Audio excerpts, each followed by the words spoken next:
Now I'd like to show you how to make hi-hats on the XS. These envelopes are accented, which is very essential to getting that closed and open type hi-hat sound. So let's start off with the amplifier section, selecting our normal decay, accented decay type envelope. We're going to adjust the attack to be our short time and the release or decay to be a little bit longer. This will be our closed hat sound, this will be our open hat sound. You can see over here in the accent section we've adjusted the sensitivity control so only certain notes are thought of as a high velocity or low velocity, which is going to create our pattern of open closed hi-hats. The envelope section, we're not going to use this envelope really because typically we'd modify the filter, but hi-hats really do not need that. Filter section, let's start off in a high pass. You might want to use a band pass as well. Cutoff frequency, we're just going to leave about there. Resonance is turned up just to give us a little bit of tone control. And we'll start by monitoring oscillator B in the mixer section. And all of our modulations here are turned down.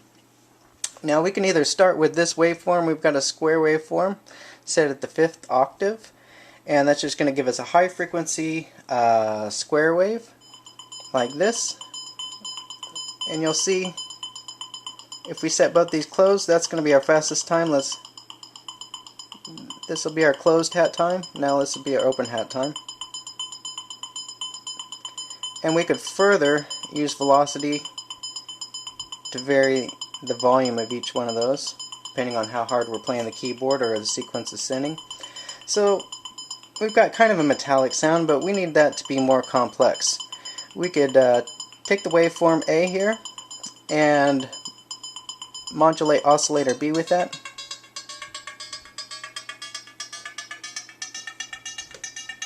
And you can hear all the different harmonics we're generating.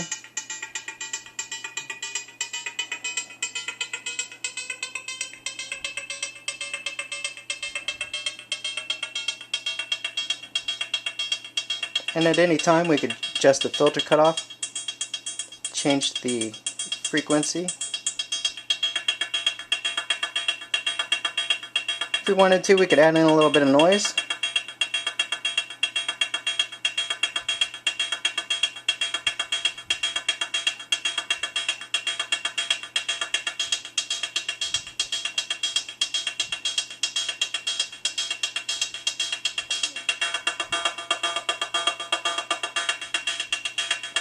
Try a different filter type.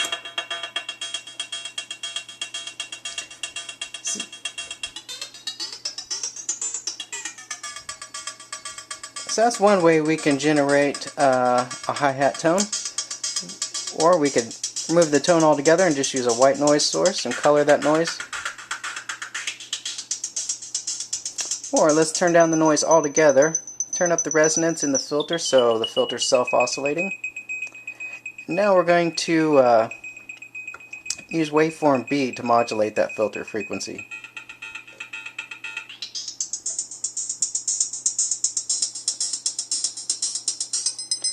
So there's oscillator B unmodulated. Just get a metallic sound.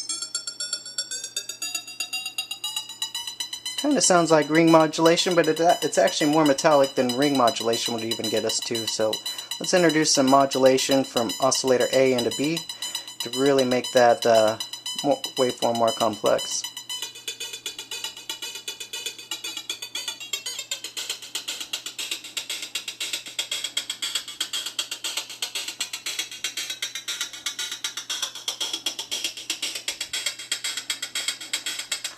Also, feel free to play with the fine-tuning of the oscillators,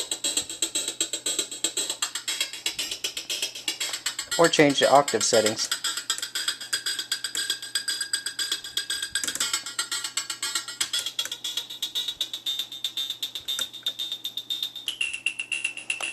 Or the waveforms themselves.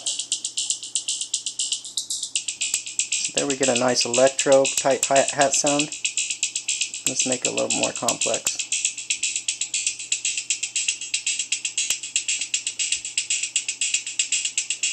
Go an octave higher. do some fine tuning.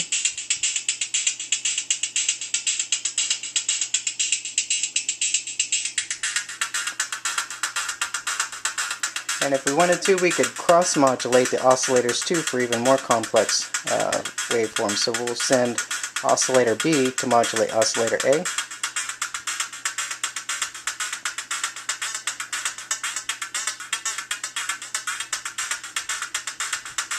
Or we could move that oscillator modulation, go down here to waveform C, set up noise as our modulation source, just to add a little bit of randomness to this frequency.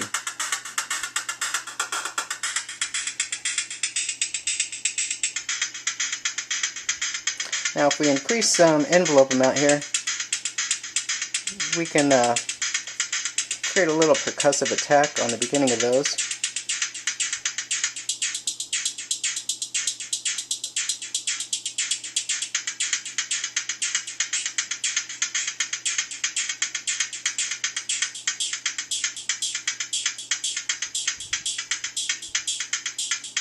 Change our sensitivity, change our hi-hat pattern.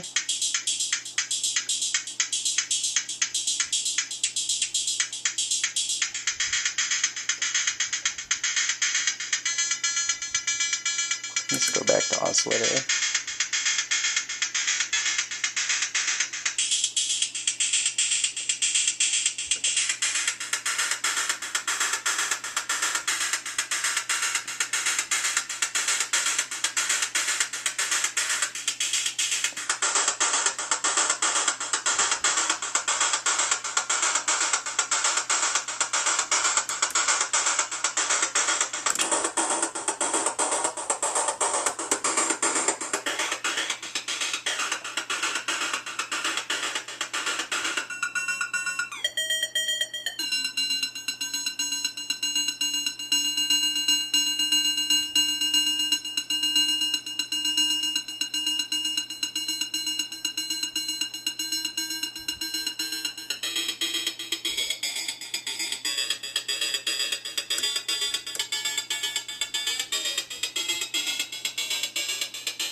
Alright, so play with those parameters. There's a lot of different hi-hat tones you can create just with the small little interactions between the oscillator modulations, the filter modulations, or bringing up tones in the mixer, and have fun with that.